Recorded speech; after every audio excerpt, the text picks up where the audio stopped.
Good evening, C3 parents. I just need to check that we are actually live so I can be sure.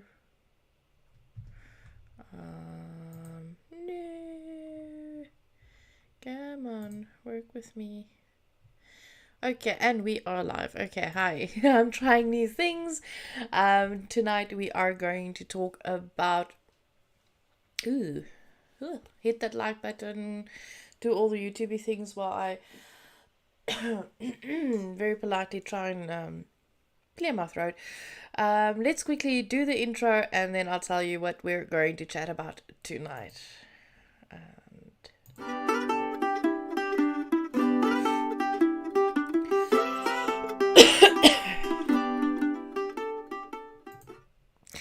Welcome! Alright, so tonight we are going to talk about the roles that we as parents play in childcare. And it is such an important conversation. So if you have a friend that is pregnant, please send them this video because it's going to give them 3 things to discuss as a parenting partnership, how to move forward, how parenting looks, especially in the first 2 years. So we're going to look at 3 things tonight, and regarding the roles of caregivers during the process of raising children. So the first thing that we're going to talk about is what role does gender play in child care. The second thing is in what way does a child development have an impact on caregiver roles, and what is the role, third one, last one, what is the role of the primary caregiver and the role of the secondary caregiver. So let's get started on question 1. Does gender play a role in childcare? During the pregnancy, obviously, whoever is pregnant can only be pregnant, and they are at that particular point in time basically the sole parent of the baby. And please understand, when I'm talking about sole parent of the baby at that particular point in time, it is that person's body, and they are the people that's carrying the burden physically and mentally, emotionally, everything, and taking all the risk. So at that particular point in time, whatever happens during the pregnancy, they are the decision makers. So that is the only space where gender in particular really plays an important role. After baby's born, if the parents or do breastfeed or chest feed, whoever is doing the feeding of the baby, if it is human milk that is being used, that person would naturally become the primary caregiver, and whomever is their parenting partner will become the secondary caregiver, which in general, in mainstream, would be female role being primary caregiver, and then secondary caregiver will be male if that family is a heteronormative family. Obviously there is room. That is why I am talking about whomever at that particular point in time. If you are doing chest feeding, that whomever is doing that will take on the role of primary caregiver in most situations. If the situation is where baby does not need to attach for feeding to any parent, gender, once again, or the role of primary caregiver or secondary caregiver can flip to either side or either gender. It doesn't really matter. What matters is whoever spends the most time with baby is the primary caregiver. That's the person that will actually be more responsive to baby's needs, because the more time you spend with baby, the better you get to know the baby. So they are usually more responsive to baby's needs, and therefore they carry the bigger burden or mental load of taking care of the child. But in general, gender really doesn't play a big role in childcare, and that is why it is so important for little boys to also play with dolls, learn the nurturing aspects, because they also need to know how to take care of children. And also it helps boys connect with the empathetic side and the sympathetic side of being human, and what it means to truly take care of someone that is completely reliant on them. So your primary caregiver, your secondary caregiver, I don't care. Your gender doesn't matter as long as baby is taken care of. The only difference between the two is whomever is taking the most time or spending the most time with baby, that person will be the primary caregiver, even in baby's head, because baby attaches or connects emotionally and attaches emotionally stronger with the primary caregiver. They spend more time, and they actually, the primary caregiver is also the person that is more in tune with the needs of the baby. Now here's the nice part. When baby, and we need to move to question 2, sorry. I am having a fun time with myself. There we go. All right. So the second question, what way does a child development have an impact on caregiver roles? Now, child development has a bit of an impact on caregiver roles, and it is majority of the time. The reason that happens is because obviously during the first 2 years, especially, baby connects emotionally attaches longer and stronger with the primary caregiver. They spend the most time together. However, throughout the baby's brain development, their brain is biologically pushing them to become more independent, and then run about after the 24-month leap, in between the age 2 and 3, baby will shift their attention and their focus majority of the time to the secondary caregiver, and will actually ask more of the secondary caregiver during this time. And it kind of frees up the primary caregiver a little bit to have a bit more freedom and to just be able to take a bit of a breath and not have to spend primary focus the whole time on baby. Now, during the first 2 years, it is so important that the secondary caregiver also spend time with baby. You cannot wait until a child's old enough to learn to, you're like old enough to speak, to start talking to baby, because then you haven't built the foundation for them to develop speech. The same with connection with the secondary caregiver. You cannot wait until baby can interact with you in a way that is pleasing to you before you start engaging with baby, because what will happen is, if you are not involved in the first 2 years, actually be spending time with baby, even if it means changing diapers, going to bathing baby, doing things with baby, you will not have a bond with baby when that transition needs to happen. And then your baby is actually experiencing a loss of connection and experiencing a loss of experience by not being able to go through the natural shift or the natural progression. And they might actually then progress to a different person that have fulfilled the role of secondary caregiver, and the parent that was supposed to be the secondary caregiver struggles to build up a relationship with their child, because they can't find connection, because they didn't invest in the period before the transition had to happen. So it's extremely important that if you're in a parenting partnership, that you also, even though you're the secondary caregiver, which means you don't spend as much time with baby, you still spend time with baby, you still chat with them, you still play with them, you still carry them, you still nurture them, even though at that particular, in that first 2 years, you are not necessarily the chosen one, but you will become the chosen one. Don't worry, you will become the chosen one. But it's extremely important to understand that throughout this development. And then after the shift has happened, the child kind of juggles and moves and fluctuates between primary caregiver and secondary caregiver as priority. Some days or some nights they will prefer the one over the other. It is quite normal. You haven't done anything wrong. That's just how they interact, because it might just depend on in the mood that they're in, or what their needs are at that particular point in time. Now, what really is fun about this fluctuation of interest, whether spending time with primary or secondary caregiver after the age of 3 or 4, is that what they're busy doing is their focus is learning to integrate what they can learn from their different caregivers, what it means to live in this world.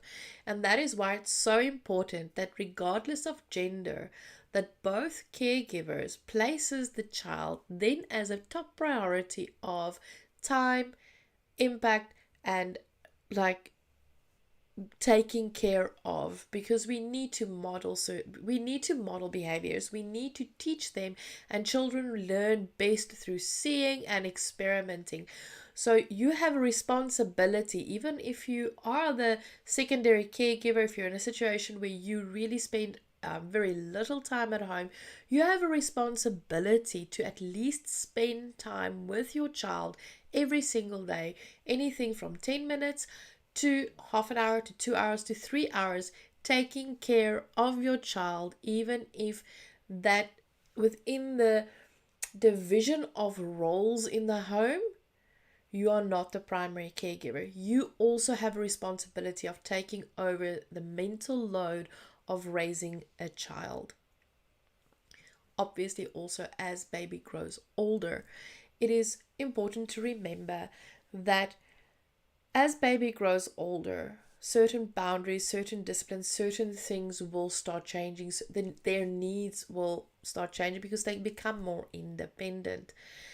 And if you are the secondary caregiver, which means you do not spend as much time with the child, you have to give the primary caregiver the lead regarding discipline, regarding next steps, for the child. And if you have a query or if you disagree, to sit down and listen and learn from the primary caregiver. And the reason I'm saying this is majority of the time the primary caregiver spends more time researching about parenting, about how to do things in a certain way, what is healthy habits, and how to do those things. And you need to take that on board, that they were the ones that did the research. Now, here it is important that each person plays differently with a child. So if you're in a parenting team, obviously the one caregiver is going to play differently with the child than the other caregiver, and that is what it's supposed to be. They're supposed to have the two different influences. But take heed to what the primary caregiver shares, especially if they've done research. Go look at what if they send forward you an article or a video, do make the effort to watch it, to read it, to get on the same page. And you as partnership have a responsibility to actually catch up with each other every single day. Now, it's very easy when in the first 2 years of baby's life, there's so many things that change. So there's almost every single day something exciting, and say, oh, baby did this. And as a secondary caregiver, you're kind of on the same page as them on baby's development and where they're going.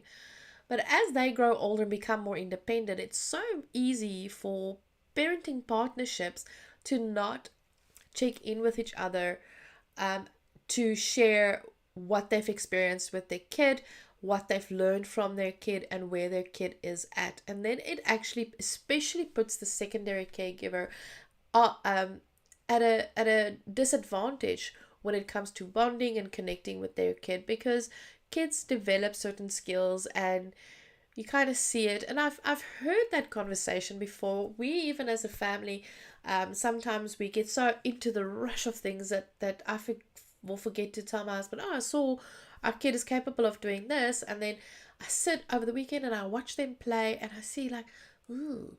And then I walk up and I'm like, hey, Habitron, don't worry, he can already do that. You don't have to, they know how to do this safely. Don't worry, they've got this. We actually did it earlier this week.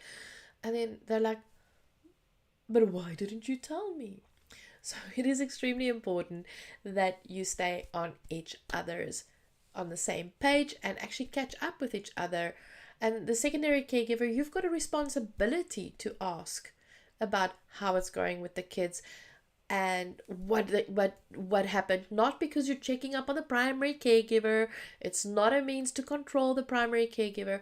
It is a means to find interest, to know where your child is developmentally, so that when you take care of the kids, you are not the one hampering their development. You're not the one keeping them back from things that they've already accomplished or can already do.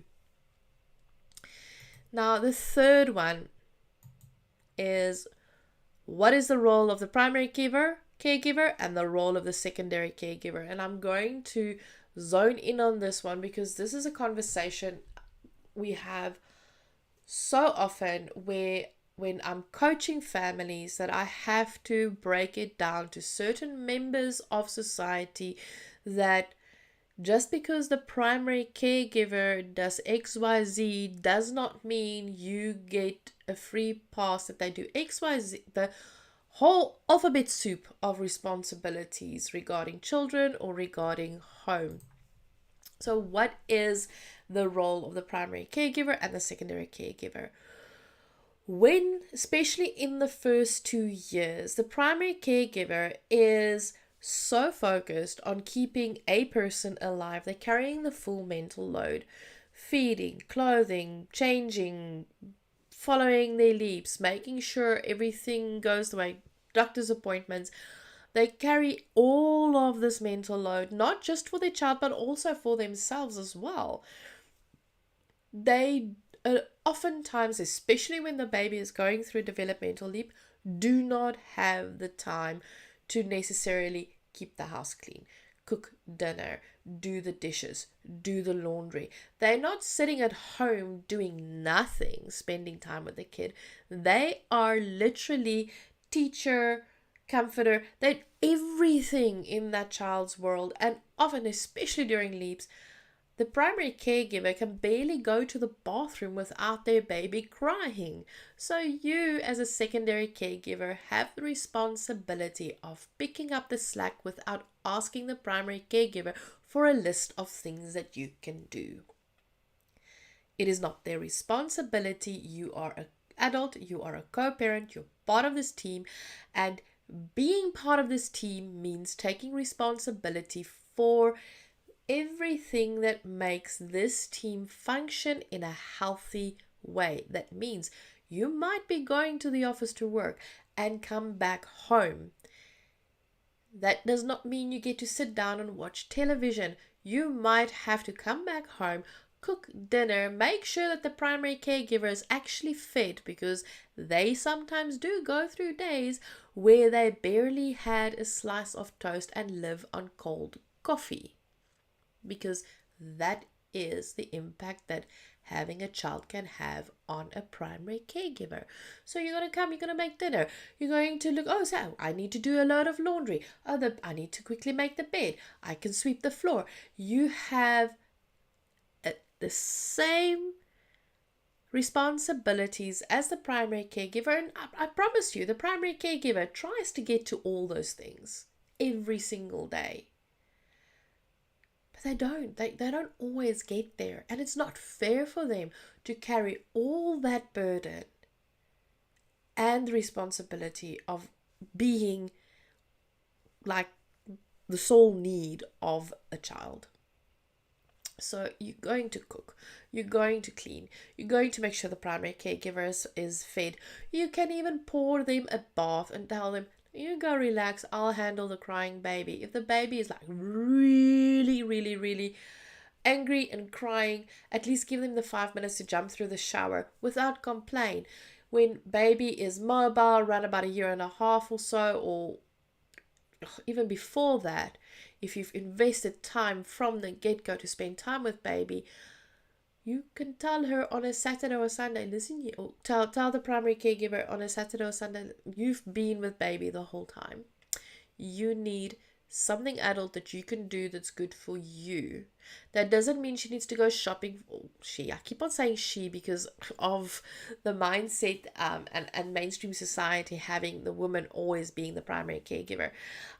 So sorry if I do say I try to be as gender neutral as possible.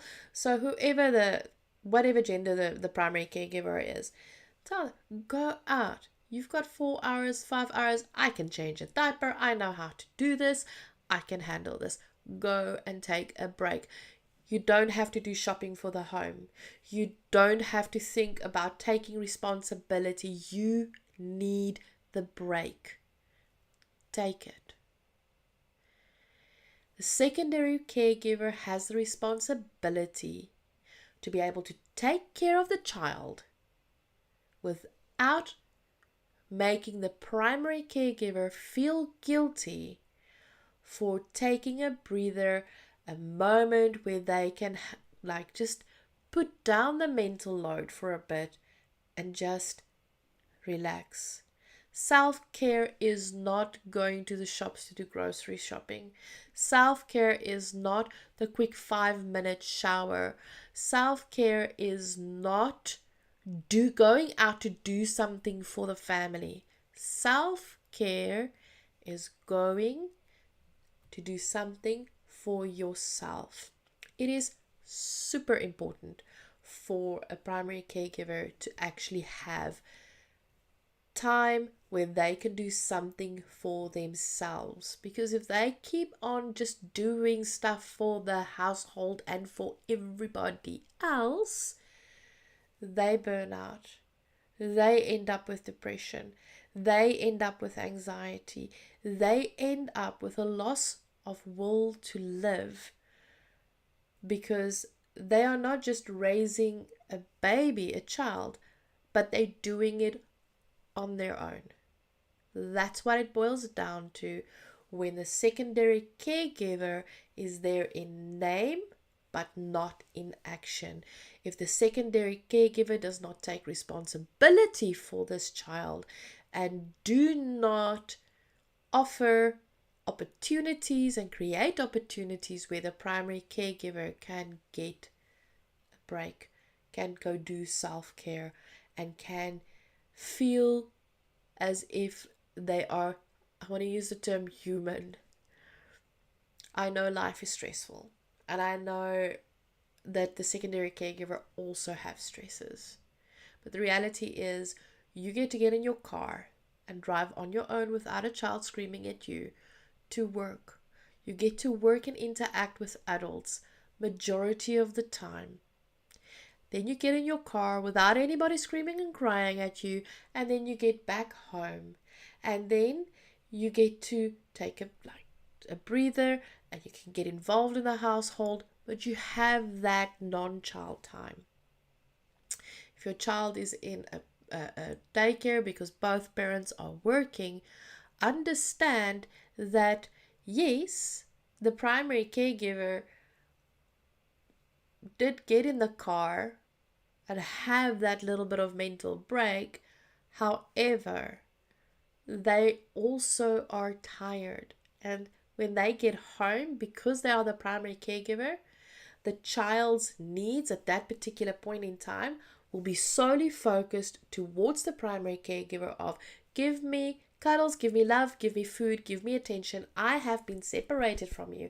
I need to fill up this tank to be okay, to be mentally and emotionally okay. I need my primary caregiver.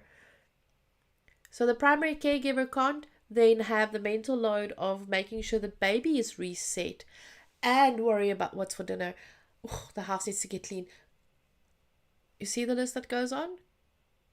It is teamwork, and you need to have these discussions now with each other about if this person's the primary caregiver, how's a secondary caregiver going to step in and step up? How are you going to parent as a team going forward? And this is where I'm going to finish the sermon, guys. Please stay safe, and I'll see you guys on socials. I've started my TikTok account. I just need to say that. Obviously, you've got Patreon. Check it out downstairs. We actually have a coaching call now in the next 2 weeks. So join the Patreon Parenting Club. If you enjoy this video, please hit that like button, subscribe, do all the YouTubey things. Please give feedback.